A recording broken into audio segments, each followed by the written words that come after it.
Oh, guys, I struggled with this one, but hopefully persevered in the end. Let's take a look. Hello, colorists. Welcome to PencilStash, a weekly show all about coloring. If you're new to the channel, please consider subscribing to get all the new content, and be sure to hit that like button if you're enjoying my videos. Hello there, colorists. Remember this book, Fantomorphia by Kerby Rosanes, the one that I showed you last week? Well, I thought it would be fun to do that This Book Belongs To page that I made a specific comment about. I just really like it. It kind of reminds me of that final scene in Sleeping Beauty where Maleficent surrounds herself with the castle, with the briar thorns, and she turns into the dragon. It even has the raven up here in the corner. Plus, I have a really clear picture in my head in terms of color palette on this one, which hardly ever happens. Usually I have to force myself to know what each portion's going to be. I really have to put thought into it. But this one was super clear from the start. So I've started to pull some pencils that I would like to use. Some golds, some yellows, some browns, some grays. And spoiler alert, I am trying out a new PencilStash organizational system that I'll probably do a whole video on next week to show you guys exactly what's involved and how it works and all that good stuff. But here's a little sneak peek at it. And if you're interested, here's a complete list of colors and supplies that I used on the page, but I'm also going to be calling out the colors as I go. Oh, and like I teased, I really struggled with this one, which is kind of fun to watch, so let's get started. So in terms of where I'm going to be placing down colors, this inner ring here reminds me of kind of an organic, metallic, if that makes any sense, really just kind of intricate ring. But my end game is that I wanted to wind up looking kind of a dingy gold color, which will take on a lot of different layers. So starting with my lightest Prismacolor Sand, I like to place this down in those open areas of white space where the artist didn't give us any of his typical shading or hatch lines, as I read those open areas to be the ones where the light is hitting. So I'm just placing down a light layer to hold those spaces open for those highlights. Then I'll work my way to my next lightest color, Crayola's Harvest Gold. And I'll do the same thing with this one, but this one is just a touch darker than the last color. So it isn't going to make too much of a noticeable difference, but it's going to be one of my bridge colors where it'll help me transition between the lighter highlight color and then my darker shading colors that I'm going to be adding. So just focus this around the areas of sand that you just put down, kind of around those areas that'll kind of bridge that gap. Next, we're going to go big, going dark with Prismacolor's Dark Umber. And I'm going to immediately focus this in those crevice areas and those areas of the space where the artist put in those hatch lines. And this is a super tedious step because if you look, those areas are really tiny, and you have to be a bit more precise at this stage than you were with the previous gold colors. And to get into those little areas, I like to have a nice sharp tip on my pencils. It just makes it so much easier. So I always keep my Prismacolor sharpener close by. Onto Prismacolor Metallic Gold, as now we're into the dingying up portion of our gold. Dingying up, I like that. I can make up words because it's my YouTube channel. So it's kind of hard to describe the method to my madness here with this technique because you just kind of have to eyeball where to place this down. Just do your best and just sort of go in where you think it could use some dinginess. Okay, that's not looking like my favorite thing I've ever done, but maybe it just needs to be blended. I don't know, maybe. Let's try. I'm going to use my blending pencil on it.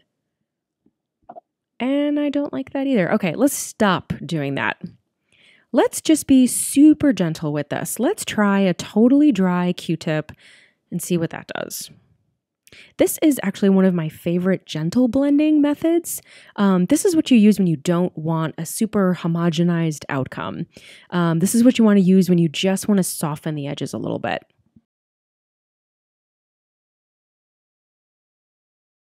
Okay, it's not the blending's fault. It's just not the color that I was hoping that it would be. I think there's just too much contrast. I was picturing it differently in my mind. You ever picture something, but you have no idea how to make that happen? It's kind of where I am right now. Let's try Prismacolor Sepia. It's a much deeper brown. And I'm just going to focus this inside the crevice areas just to punch up the darks a bit, and we'll see what that does. Okay. You know what? I think this needs some gray. I think we need to kind of add in a little bit of a different element, not a gold, not a brown. I think we need a gray. This gold-brown combo just isn't working for me. There's just too much contrast. So let's use Prismacolor's French Gray 70%, which is a gray that has a brown undertone to it. So it's a great hybrid color. It's a great versatile color. Now with this, I'm just kind of going in and bringing down some of that bright, shiny gold. I think that's what it was. I think that those shiny gold portions were just too much. I wanted dingy, and it just wasn't dingy enough. So I'm feathering this right over top of my brighter sand and harvest gold layers, leaving just a bit poking through in certain areas, not too much. It's really helping to bring down that contrast that I think was kind of the thing that was bugging me. Oh my gosh, okay, good. I'm liking this so much better now. I thought this picture might end up in the cast aside pile, only a quarter of the way through coloring it. Hopefully we can rescue this before I ruin the rest of it. And back in with the Q-tip, kind of medium pressure, circular strokes. Liking this much, much more now. By the way, I've actually stepped away and just came back to this. Sometimes when things aren't going your way and you kind of get frustrated with yourself, get frustrated with your colors, just walk away and then come back when you're refreshed. You know, you could just kind of be in a funk for the moment, it could be an off day, but it's always better when you come back to it later, just kind of more refreshed. I wish I was left-handed. I always feel like my hand is blocking you from really seeing what I'm doing. All right, let's switch gears to the Briar Patch Thorns. Now we can always come back to that metallic paste later if I'm not happy, but let's move on. Starting with our lightest color again, Prismacolor's Light Umber. And with this, instead of trying to focus on just the areas where it would be the lightest, this tangled mess doing that would be super tedious and it would drive me crazy. So instead, I'm just going to put down a just very light overall layer of this light umber, and then we're just going to layer over top of it with the rest of our colors. Might as well save yourself some frustration. Okay, that's done. And now I want to differentiate between the dingy kind of gold ring and this briar patch. They're just looking a little bit too same kind of color story. So I thought it'd be fun to do that with this Crayola bronze yellow color, which it sounds like it wouldn't be different at all. I mean, that we're literally using bronze and yellow colors. But this color here, this Crayola color is actually more green than it sounds. It's actually another one of my favorites from this 100 pencil set. And with this, I'm just going to randomly place this down right over top of those light brown areas just to give it a little bit of a green cast over it, as if they had some moss growing on them. Make it look a little bit more organic. Now, instead of using brown at this stage to go in with my shadows, I'm going to use 90% French gray. Again, it's that brownish gray. And you know how there's like grayish paint colors, combo of gray and beige? These French grays, they should be fraise or braise or something. I don't know. I think I'm onto something there. But same thing here. You're just going to go into all those little crevices, placing down some shadows, feathering them lightly into the lighter colors. And you can use those hatch lines that the artist gave you as your guide.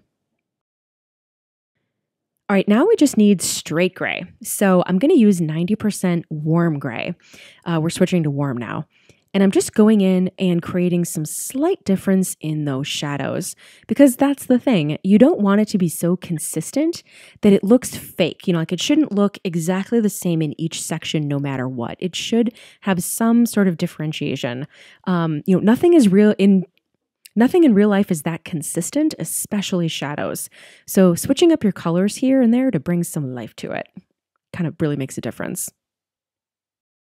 Now I want to up the ante in terms of blending, so I'm going to bring back my Q-tip, but this time I'm going to add just a touch of baby oil. So I'll squirt some into the cap, and when I dip in the Q-tip, it's going to absorb way too much. It's just what happens. They're super absorbent, but you don't want to put that much baby oil onto your page. So I first rub off the excess on a paper towel scrap. And just that bit of baby oil is going to make my blend pop against that metallic ring. I want them to kind of go together, but not get lost, not be so similar that they get lost, since they're very kind of similarly intricate. I still want them to read as separate yet intertwined pieces. Going back to the phrase, our 30% French gray for the knight's helmet here in the middle. And I'm just going to use this 30% on those light areas where the light would be catching. And again, you can use the white spaces that the artist has left you as your guide. Then fill in the transition areas with 50% French gray. And those are the areas where you want to transition from your highlights to your shadows. Again, bridging that gap. And then our shadow will be 70% French gray. By the way, I really like having a variety of grays at my disposal, just for a little bit of that gradient. They're super versatile. The 150 set of Prismacolors comes with a range of 3 different grays: French grays, warm grays, and cool grays. They're very, very helpful to have that full range. I'll use that same Crayola bronze yellow to color the sparse leaves left on those branches. Green is going to come into play here in a little bit, so coloring the leaves green as well helps you repeat that color a few times across your page. Not that it's weird to color leaves green, but you know what I mean. But first, we're going red. We're going red on this lonely apple over here, as well as on the couple of flowers around the page. And I really like the way that these are drawn. They're very layered. They look kind of like peonies, which are my favorite flower. Little combo of poppy red and raspberry for the hatched areas. Then Q-tip in light circular strokes to bring it all together. Back to green. We're going to do this massive snake that's wound around, throughout, in and out, in this acid green color. Starting with bronze yellow again, placing this down in a light layer just on the belly side of his underside, the belly underside thing, you know what I mean. With lime peel, I'm going to place this down in strategic areas along the spine of the snake's back, kind of where the light would be hitting. So I'm focusing this in long sections to mimic his shape, kind of like where his spine would be if he had a spine. Then I'll build around that highlight area with Prismacolor's Prussian green. This is going to act as that third transitional, that bridge color, as I'll be going in with something darker in a moment. So this is just filling that white space to allow for additional layers after this one. And to finish him off, some dark green, focusing this in the areas where his body is sort of disappearing into the briar patch or behind it, wherever something would be casting a shadow onto his body. Back to the baby oil. Again, make sure you're wiping off the excess.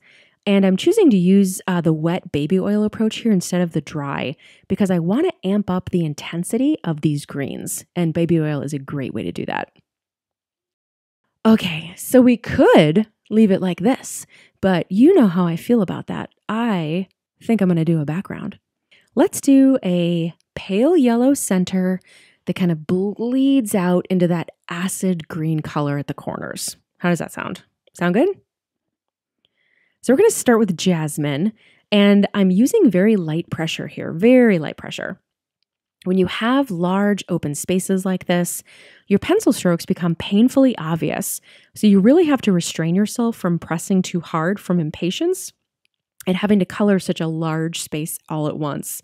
At least I know I have to restrain myself. I get very impatient, especially as we move into the next color in our gradient, yellow ochre.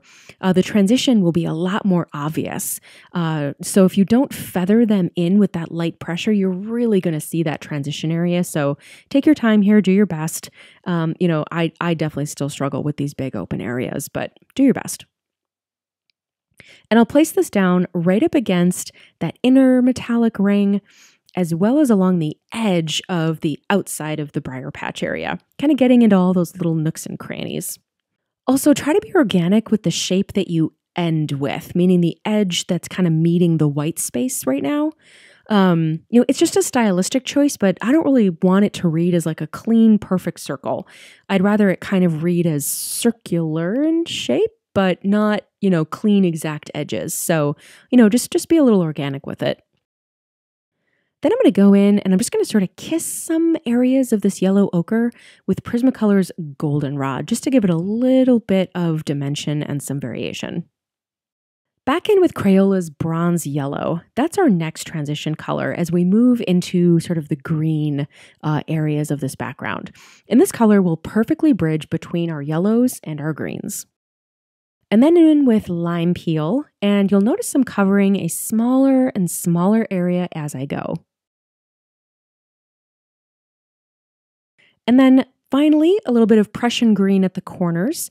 And you'll notice that these are the exact same colors that I used on our snake. Now, I personally am a small color palette colorist. I like to repeat color stories across the page, but totally up to you. That's just my style. You can use, 20 pencils on a page, or you could use 100. Really, it's totally up to you guys. I'm definitely on the fewer side, especially depending on the subject matter. But I think that when you're telling a color story, it just makes more sense to kind of at least have colors repeating, at least another time or maybe even 3 times, just so that things aren't standing out. Dark green, just right here at the corners. Back to blend all that out with our baby oil, but I'm going to be very light on the baby oil this time. I definitely need it, as I can see some of my pencil strokes here for the exact reasons that I stated before, namely my impatience. But when you're working with light pencil colors, baby oil can leave them looking a bit dirty. So I'm really trying to get off that excess baby oil onto my paper towel here, especially in the lightest center area of our yellows. You can be a little bit more liberal, in the greens, but not liberal to the point where it's wet. Like, it shouldn't be wet. It should just be, kind of in the cotton swab. This is good. I'm liking this. You can still see my pencil strokes a bit, but I'm actually sort of liking this. Kind of gives it a hazy look. And just because I can't help myself, I decided to add one more element. I'm going to take my Prismacolor Prussian green and holding it slightly on an angle so that I'm using kind of the broad side of the pencil. I'm drawing in some little acid swirls. And in my head, I kind of pictured these little like cartoon swirls that are like coming out of like a boiling potion or something like that. Not sure if it really translated, but I do think that finishing these corners, it just kind of brought, some of that like intricacy and that shape like out to the edges. I think it finished it nicely. By the way, I'm kind of enjoying the fact that I'm struggling with this in front of you guys. Struggling with these colors. Until very recently, I really didn't show that struggle. That was always the stuff that got like edited out or that I just chose not to talk about. You try to make it look easy. But then I realized, like, why not? We're all going to struggle with our coloring at some point. And seeing how others navigate that is really important. Maybe it'll even help you.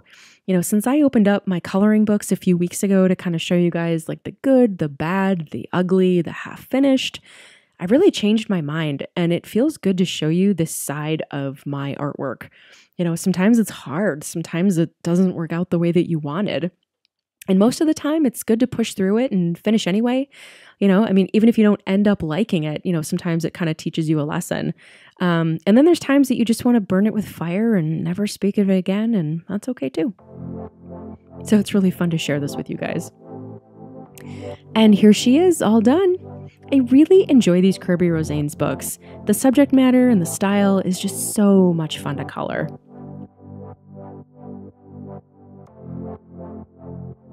Oh, wait. I can't believe I forgot the most important part. There we go. Perfect. If you enjoyed this video, please like and subscribe, and I will see you guys next week. Ta-ta!